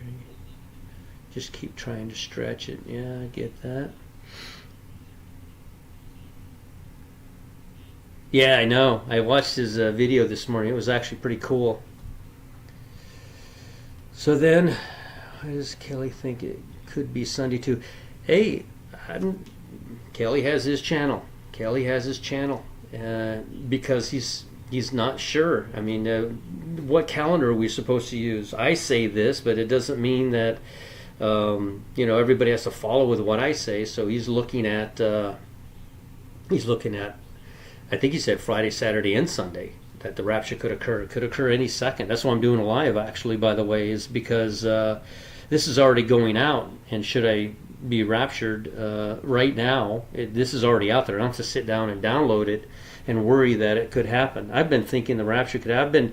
Somebody contacted me in my email a couple years ago and said, and this is for you, that said, did Dr. Odd drop a video? Yay! Got to go watch that here shortly. This is for you that say, you've called out so many dates. I mean, what are you doing? It never happens. Look, 2 years ago, somebody contacted me, offered me all this new equipment, lights, microphone, computer. They wanted to get me all set up. A couple years ago, when my channel wasn't that big, they wanted to get me all set up, offered me everything free of charge. I could sit down at a desk instead of standing here, everything. And then 2 years ago, I said, I don't see a reason. First of all, I've never taken anything from anyone, not even a pencil. I've never gotten anything from anyone. But I believed 2 years ago the rapture was going to happen, and I told him I don't see a reason to get all that expensive stuff because I don't think we're going to be here. I have never thought we were going to be here. Every date that's come and passed, I have thought was going to be it. I didn't just call out a date because I just decided to. I'm calling out this date because it looks like a very high watch day. But they turned out to be stepping stones across this massive, raging river that's foggy, that we can't see the next stone. It's so loud you can't hear anything. But we look through a glass darkly, like Lisa over Glass Darkly Ministry. We look through a glass darkly, and all we can do is just keep on going to the next one, Let's see. We just keep going. We just keep going. I have thought the rapture is going to occur for the last 2 years. I have put things off and not done things that I should have done because I thought it was going to happen. But that's okay because I still think it's going to happen at any moment. And every time we find a new date, there's more mounting evidence that that is, in fact, the date that we're going to go. And this date that's coming up, Tabernacles, is no different. It's going to happen in 2023. We know that. This is the Jubilee year. We know it's going to happen. This is the last feast day. This is it. This is the last one. There are no more. Every feast day that Dr. Barry found and counted out to now, this is it. This is the last one.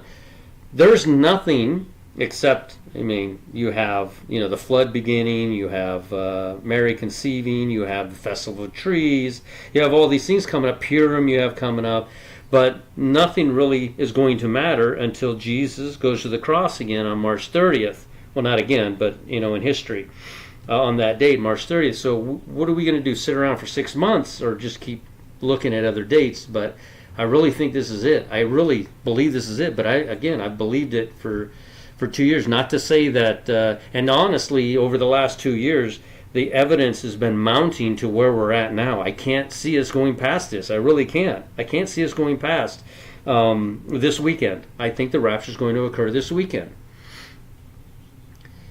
The moon is in conjunction with Comet Harley. That's cool. Tabernacles. No Nephilim in heaven. What if there are Nephilim in heaven? Does that break our minds that there's going to be 20-foot beings in heaven? It's not going to bother me. The more the merrier. Heaven's huge. It's huge. There's too much room up there. They can all come up there. Whatever God decides to put up there, I'm all about it. All right. Anybody have any questions? I've been standing here. My feet are killing me. Question: whether we wear what? Where? Yeah. We're going to have white robes. We're going to be given these brilliant white robes. We are covered by the by the blood of Christ, and these robes are brilliant white. The other group that you see in Revelation, they have had to wash their robes. Their robes are white. Don't get me wrong. They're white. They're washed in the blood. They're white. But they're not brilliant white. Remember, in almost every story that you read, you will always find the bride, you will find the saint, and you will find the Jew. Barabbas was the bride.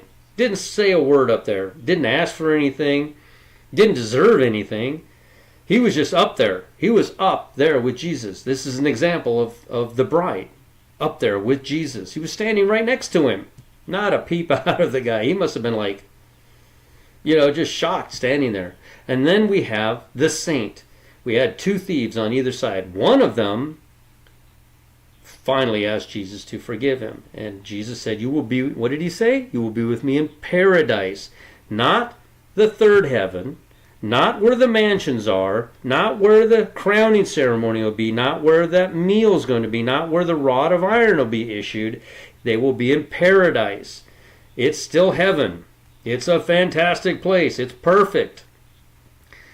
But the thief on the cross will be in paradise, just like Jesus said. And then the other one, that's the Jew. He is not going to heaven. He's going into the millennium. The Jew will witness heaven setting down here on earth, the holy city, after the 1,000 years, after Satan has his time, after the Jubilee, after Satan has his moment here for his short season, because everything has to be returned to him. Satan gets his one last hurrah. Earth, heaven, and Satan and all the wicked will be cast into the lake of fire, thrown away, and a brand new heaven and a brand new earth will be created, and they will be together. That holy city will set down on a brand new earth. That's when God's going to come to the Jew. We're going up to God. Both the bride and the saints are going up to God. But the Jew, God is coming to them. He's coming down to them here on the new earth. Let's see here.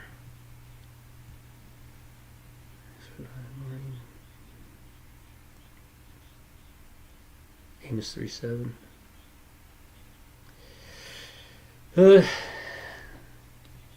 This was awesome. I really appreciate everybody coming in here and listening to me ramble.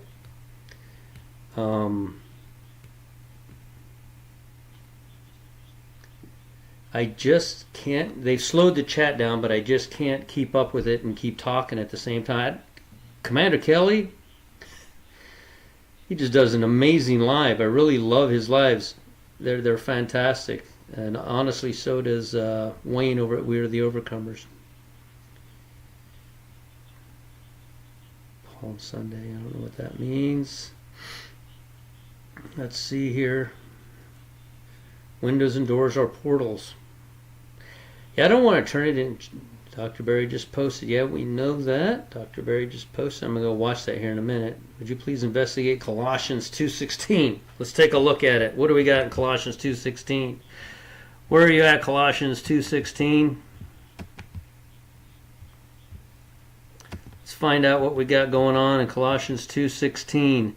Let no man therefore judge you in meat or in drink or in respect of a holy or of a new moon or of a Sabbath day, which are shadows of things to come, but the body is of Christ. It's pretty laid out, pretty straight. It's laid out pretty straight. They're trying to judge Jesus on the Sabbath, remember? But yet they circumcised him on the Sabbath, didn't they?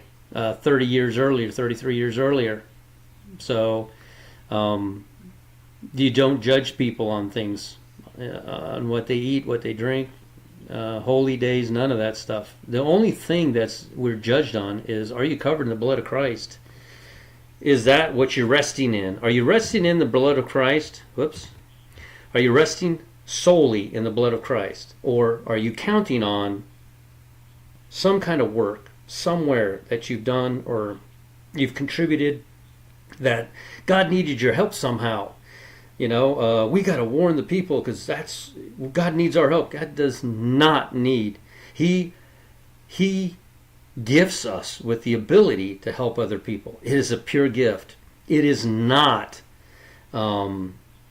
It is not something that he needs us to do. He allows us to do it so that we basically have a work, but it's a work of love. It's not a work of I have to do this or I'm not saved type thing. Hi Todd, how you doing? That will be the 1,000 years. Let's see. What will we the church? So, what will we the church be? Will we have jobs? Oh yeah, we're gonna have jobs. Yeah, God created us as working beings. He didn't create us to sit around on a couch. You're gonna walk out that portal and into another portal, and you'll be on Earth. I really wanted a Hayabusa. I really wanted to drive down a cloud at 170 miles an hour on my beautiful white Hayabusa with kanji letters on the side saying Jesus is Lord, and ride down there with my rod of iron on my back, get there and show up at a job and just watch the people. Nope, you shouldn't do that. You're working for Jesus. Do this, do that.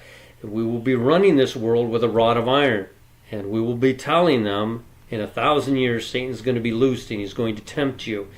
We're going to be working here, and then at the end of our shift, it's a job we're going to love. We're going to absolutely love it. And then when we leave here, we'll go through that portal out the back of our mansion, and we'll be back in our mansion, and then the next day you'll come back. You can eat, but you don't have to. You can sleep, but you don't have to.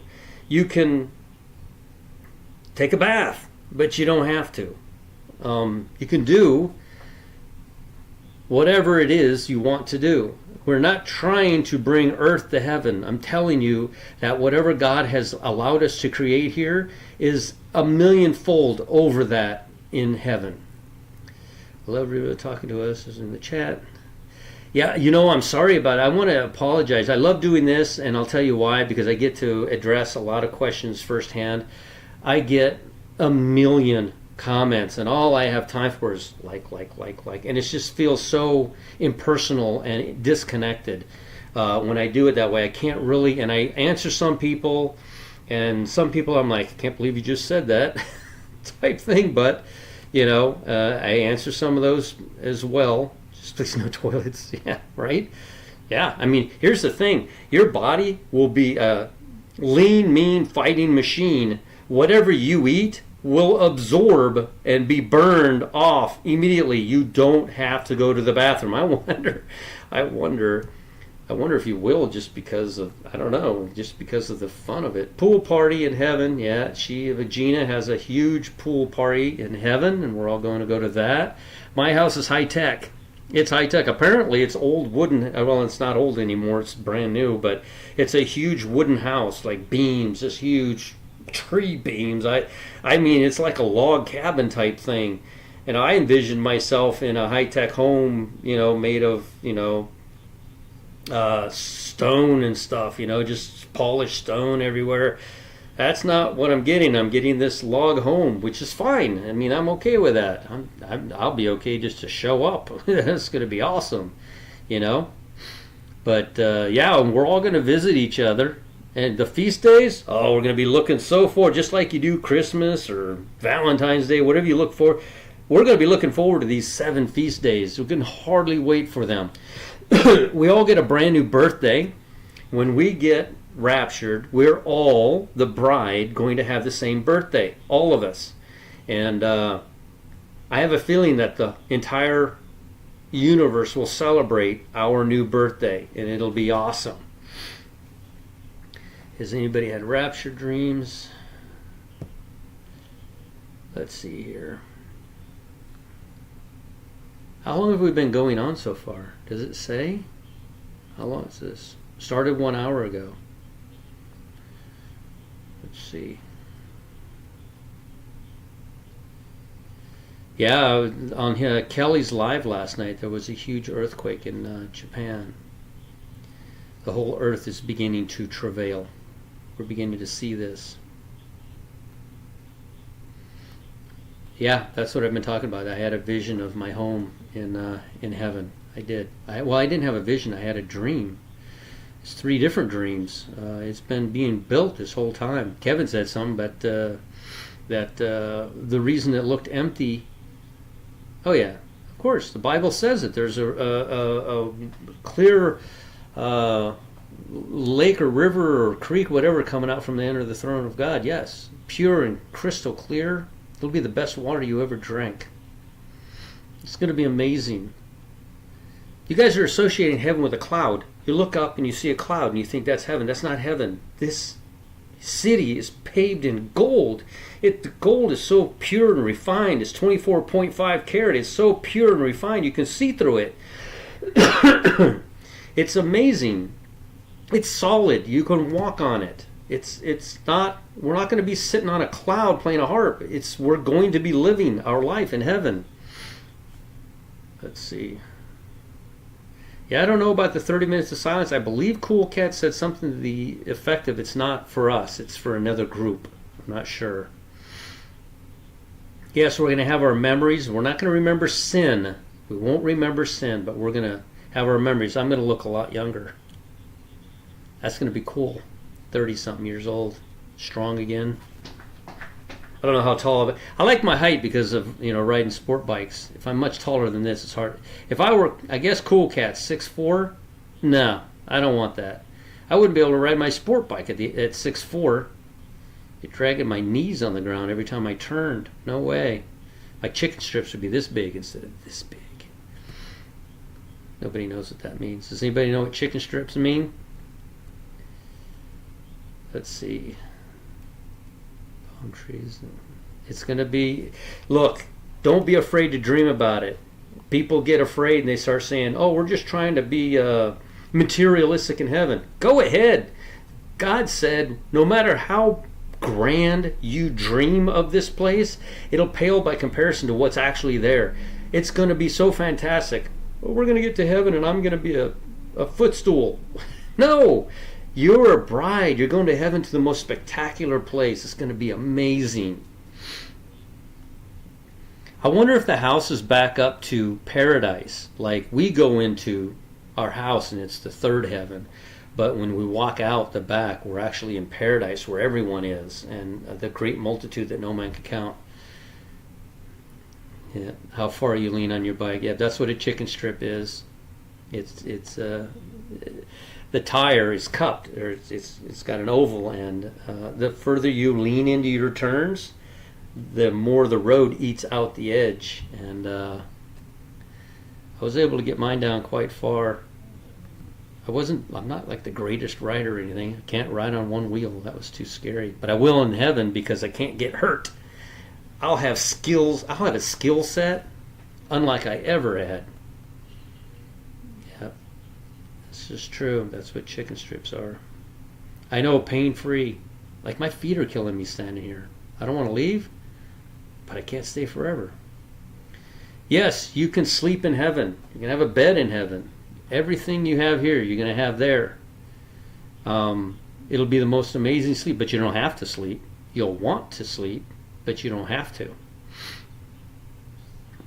We didn't experience this world for nothing. We experienced everything here because that's the way it is.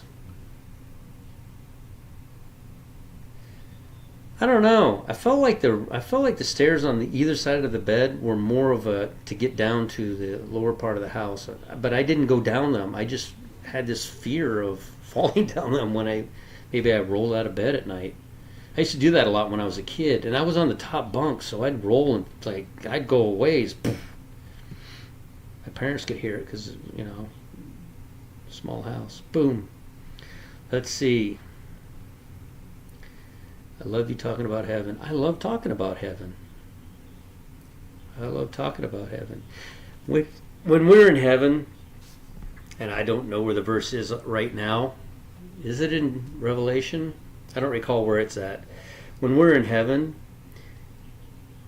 the bride is going to be seated at the table. This is a huge, long table.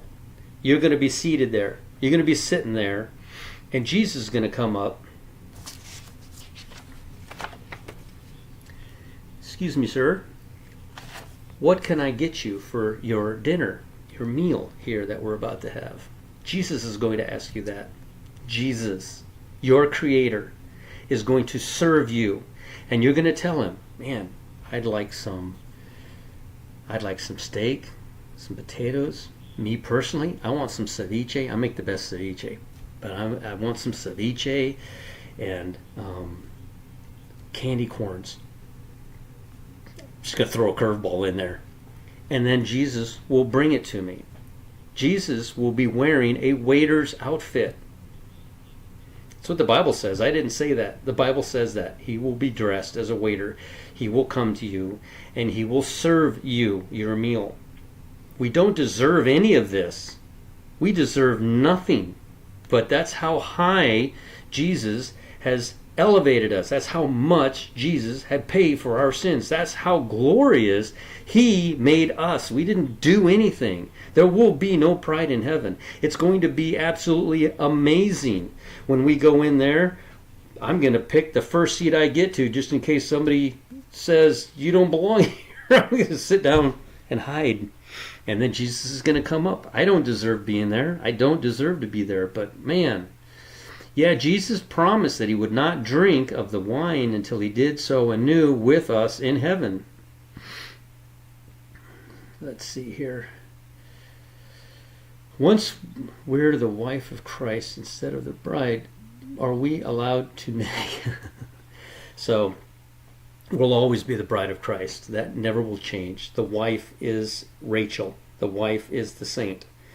The bride is Leah. It doesn't ever change. Will we nag? I'm going to be so enthralled, engulfed in the splendors that is heaven. It's going to be amazing. It's going to be amazing. Asking how old was Adam when he fell? Adam was 7 years old when he fell.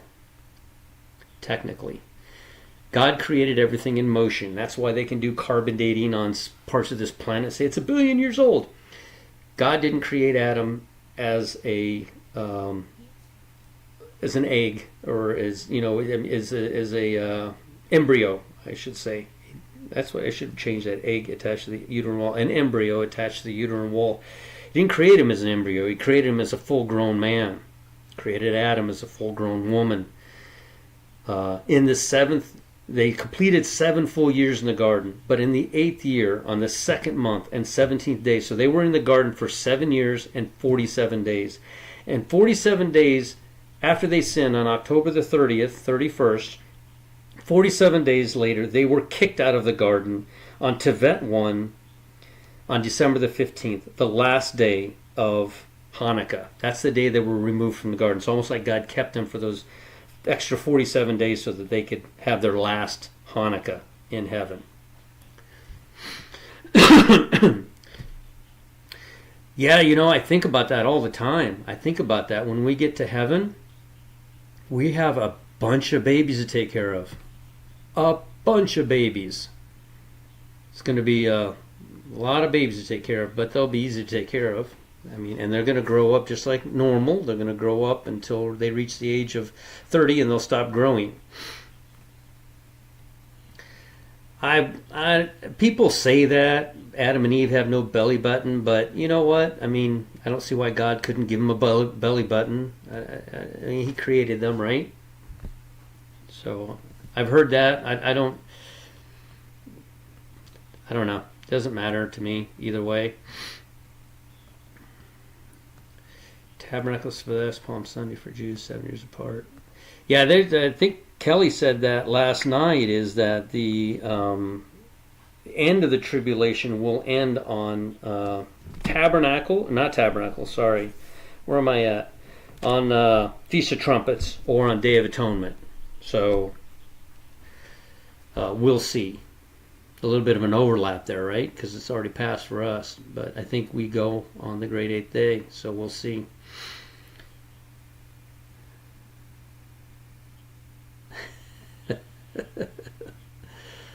Oh, a mango tree to sleep under. That's hilarious. You are going to be catered to, pandered to, pampered not because of who you are, but because of who you are.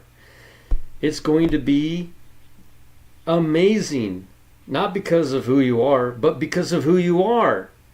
You're covered by the blood of Christ. You are going to be lavished in the lap of luxury because of who you are under Him, not because of anything you've ever done. None of us, Barabbas didn't deserve what happened, but he got it, and he ran with it. And when we get to heaven, Barabbas is one of the brides, and he's a murderer and a thief and a liar. He's a horrible person, just like the rest of us are. None of us deserve it, but all that be washed away. Not washed away, all that will be put away, and we will be covered in a white robe.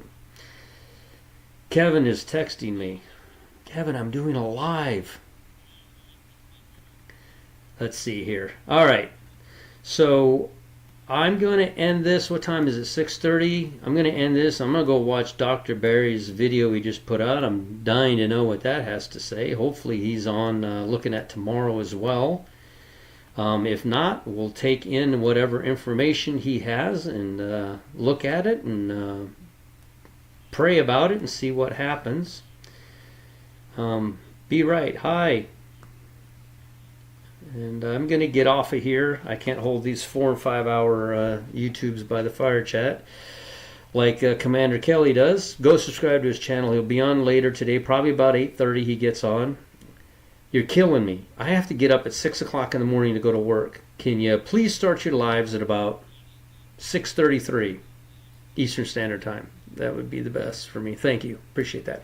All right, I'm going to get off of here. Thank you for coming into the live. Keep an eye out starting tomorrow morning Eastern Standard Time at about 11:20 for 24 hours into the next day. It's a high watch time. If you haven't accepted the Lord in your heart, that's all it takes. That's all it takes. Tear off everything else. Nothing you've ever done matters.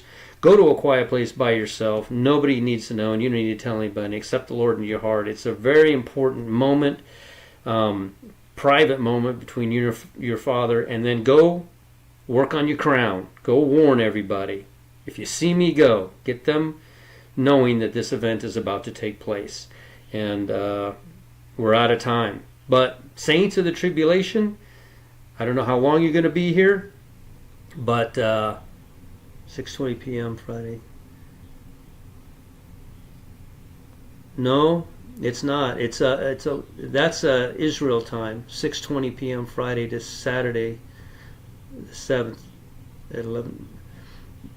No, my high watch time is Sister Sandy. My high watch time is 11:20 a.m. tomorrow morning, which is sunset in Israel, to 11:20 more or less a.m. the next day, which is also sunset in Israel, beginning tomorrow morning, 11:20 for us, sunset for Israel. They have a 24-hour period of the great eighth day, and that's when I think is a very high watch day when we could go. So, like, comment, share, and subscribe. And I'm going to put a link to the Discord. Anybody can go look up Cool Cat. Yep, Sister Sandy put her website on there. That's where you can go. And again, Sister Sandy did this of her own accord. She also has a lot of other great watchmen's different dates, different calendars. This is the one I think it is. They have different ones. And if I'm wrong, then Cool Cat might be right. It might be the next day or the day after. You know, if we do use the sliver of the moon, I'm still right, because that's what they use. Well, they didn't use that to get to this date, but if you do use the sliver of the moon, you got another 4 days to wait. So who knows what calendar God will use. Will he use mine, the correct one? Or will he use the first sliver of the moon, which I hate to hear? Or will he use, who knows? There's another one that we're a month behind. That keeps happening. I don't see how that can happen. I've showed you that before. Stellarium. That sun must be going through the water exactly for that 1,000 years, and it only does that if you start your year on March 17th. From March 17th of the year 2023 till March 17th of the year 3030, the sun will be going exactly through that water. You can go look at it yourself. It's the greatest story ever told. It's the greatest story ever told. It starts out in Gemini, God together with man. It ends up, the sun moves into the horns of the bull. It's the flood in 1656 after creation, the year 4344 from now. Then we go from there, from the bull, from the Taurus, to the end of the Taurus. This is where Abraham comes in after 4,000 years. And then for the next 2,000 years, we go through the Lamb. And finally, at the end of the Lamb, we get to Jesus on the cross. And then for the last 2,000 years, we go through Pisces. We go all the way through Pisces, and we're almost at Aquarius. They recognized this back in the 60s when they sang the song, this is the dawn, or 70s. This is the dawning of the age of Aquarius. And that sun will be going through Aquarius from March 17th. If you use any other date, if you use the equinox, the day of equal night, we're not children of the night, we're children of the day. The equilux is the day of equal day. We're the children of the light, the day of equal light. If you use any other date to start your calendar, if you use March the 21st for the equinox, if you use the first sliver of the moon, you go another few days. If you think that we're a month off, you'll never get the sun through that water. That's the greatest story ever told. It's right there written in the heavens. So that's another reason why I really believe that this timeline is accurate, because it all matches up. I haven't found anything that says, nope, you're completely wrong. But then we'll see, right? So, all right, we will chat with you all later. Thank you, everyone, for coming in and seeing my live. And I'll see you in the comments section in Commander Kelly's YouTube tonight. And we'll chat with you all again later. You see if I know how to do this now. Last time I was stuck on here for like 5 minutes. Here we go. Chat with you later.